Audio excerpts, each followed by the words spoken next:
উপজেলা নির্বাহী কর্মকর্তা, আমাদের সুযোগ্য উপজেলা নির্বাহী কর্মকর্তা জনাবা সোনিয়া সুলতানা এবং যারা জনপ্রতিনিধি যারা দেখছেন, আমরা আমি অনুরোধ করব যে আপনারা দেখেন না, ওই যে আজকে দোয়ারাবাজার উপজেলা মডেল উচ্চ বিদ্যালয় থেকে এই দরিদ্র পরিবারের এই মেয়েটি যুদ্ধ করে সংগ্রাম করে কিন্তু আজকে মানবেতর জীবনযাপন করেই আজকে এই মেধা তালিকায় সর্বোচ্চ জিপিএ 5 গোল্ডেন পেয়ে উত্তীর্ণ হয়েছে। এটা আমাদের গর্বের।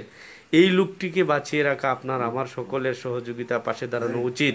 সুতরাং আমি মনে করি মাননীয় উপজেলা নির্বাহী কর্মকর্তা, উপজেলা পরিষদের মাননীয় চেয়ারম্যান, যিনি আমাদের উপজেলার বর্ষিয়ান একজন মানুষ, মানবিক কাজে আমরা সবসময় তাকে পাই। আমরা অনুরোধ করব, আর বিশেষ করে অনুরোধ করব মাননীয় আমাদের মাননীয় এমপি মহোদয়, যে আজকে সবাই তো জানে না এরকম রমজান মিয়ার মতো কত মানুষ আজকে না খেয়ে পরিবার পরিজন নিয়ে আহাজারি করছে, আমরা কেউ জানি না।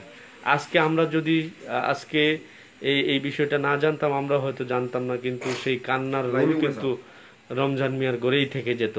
সুতরাং আমি মনে করি আজকে এই দুটি মেয়ের লেখাপড়ার জন্য আপনারা এগিয়ে আসবেন, এই ফ্যামিলিটিকে রক্ষা করার জন্য এগিয়ে আসবেন। একটু আগে তিনি যেটি বললেন যে এ পর্যন্ত তিনি একটি কার্ড পর্যন্ত পাননি, কেন পাননি আমার জানা নাই, কিন্তু হয়তো বা তিনি লজ্জায় যাননি কারো কাছে, হয়তো প্রশাসনের লোক জানে না, জনপ্রতিনিধিরা জানে না, এটাই হবে। নতুবা সরকার তো প্রচুর পরিমাণে সহযোগিতা করছে, সহায়তা দিচ্ছে, হয়তো বা উনি আত্মসম্মান থেকেই হয়তো কারো কাছে কিছু চাননি। এই হিসাবে আজকে যেহেতু সেটি প্রকাশ হলো, আমরা জানলাম, আমরা আশা করি আমাদের এই ফেসবুক লাইভের মাধ্যমে আপনারা সবাই দরিদ্র পরিবারের পাশে দাঁড়াবেন। শুধু লেখাপড়ার জন্য, নাম কাওয়াজতে, নিজের পরিচিতির জন্য কিছু না করে আপনারা পরিবারের সহায়তার জন্য, মেয়ে দুটির ভবিষ্যতের কথা চিন্তা করে আপনারা সবাই আসতে পারেন। আমি এখন ওই এই এসএসসি পাশ করা, তোমার নাম ফাহিমা আক্তার, তার অনুভূতি কিছু জানতে চাই। আমি আমার লেখাপড়া চালিয়ে যেতে চাই সব জনগণের, এই দেশের জনগণের সাহায্য দ্বারা। তাই অকুল আবেদন করছি যে সবার কাছে সাহায্য করার জন্য, হাত বাড়িয়ে দেওয়ার জন্য। এমপি সাহেব আমার এই দুইটা মেয়েরে যখন আমি ম্যাট্রিক পরীক্ষা করি, ফর্ম ফিল আপ করি, এমপি সাহেব আমার সাহায্য করছিল। ম্যাট্রিক পরীক্ষার ফর্ম ফিল আপের পয়সা দিয়েছিল এমপি সাহেব। তখন আমি এই পয়সা দিয়ে এই দিনই আমার কোনো চাল নাই, কিছু টাকা এখান থেকে চাল বয়েছিলাম। আমার বাড়ি দুইটা ছিল, একটা নইটা ভাঙিয়া নিচে, আর একটা আমি বিক্রি করি ওই বাচ্চা কাচ্চারে নিয়ে ফের চালাইছি। এখন আমার কাছে বলতে কিছু নাই বিক্রি করার, আমি ঋণগ্রস্ত হয়েছি। এখন আমার এইটাই অনুরোধ মহোদয়ের কাছে, আমার একটু সাহায্য করলে আল্লাহর কাছে নেকি পাইবেন। আমি বড় অসহায় পড়ছি, দেশবাসীর কাছে আমার আকুল আবেদন, আমি বড় অসহায় পড়ছি। আর অনেক নেই দরাবাসীরা আমার চিনেন আমি কি ধরনের মানুষ, আপনারা সবাই আমার চিনেন। আমি আপনার কাছে আকুল আবেদন করতেছি, আমার সবাই মিলে একটু সাহায্য করেন।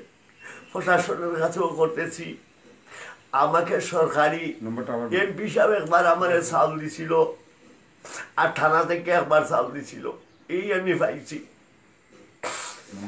আমার আকুল আবেদন কি দেশবাসীর কাছে আমার সাহায্য করেন, আমার দুইটা মেয়ের ভবিষ্যৎ চিন্তা করে। আপনাদেরও তো মেয়ের ছেলে আছে করো, আমার বড় অসহায়। আমি তো এই দ্বারা খামার ভর্তিতে, ওই যে মসদ্দর মেয়ার বিল্ডিং এ থাকি, খামার ভর্তিতে লন্ডনী বাসার বিশ্বনাথ হোটেলের পিছনে। তবে আমার আকুল আবেদন, আমার বাচ্চাগুলো লেখাপড়া করাইবার জন্য আমার সবাই সাহায্য করেন। আমি আর কি বলবো, করোনা ভাইরাসে আমার একটি ছেলে কাজ করতো, তাও কাজও যাইতে পারে না। আমি বড় অসহায়ের মধ্যে আছি। আল্লাহ আপনাদের জন্য, সবার জন্য আমি দোয়া করবো, মঙ্গল করবো। আপনারা আমার সবাই সাহায্য করেন, আল্লাহ সাহায্য করতা। সবার কাছে আমার অনুরোধ, দলমিট সব শেষে আমার সাহায্য করেন। আমি 10টা বাচ্চা নিয়ে অসহায় আছি, গড় ভাড়া আমার কাছে দেখেন 4 মাসের। আমার পরে কারেন্ট নাই, টাকা ঢুকাইতাম পারি না, কারেন্ট পাইতেছি না। আমি আর কি বলবো, আমার এইটাই অনুরোধ আপনাদের কাছে। ধন্যবাদ আপনাকে। আমরা সম্মানিত ভিউয়ার, আপনারা যারা যেখান থেকে দেখছেন, আমি আশা করি এই বিষয়টি মানবিক দৃষ্টিকোণ থেকে আপনারা এগিয়ে আসবেন। সবাইকে ধন্যবাদ।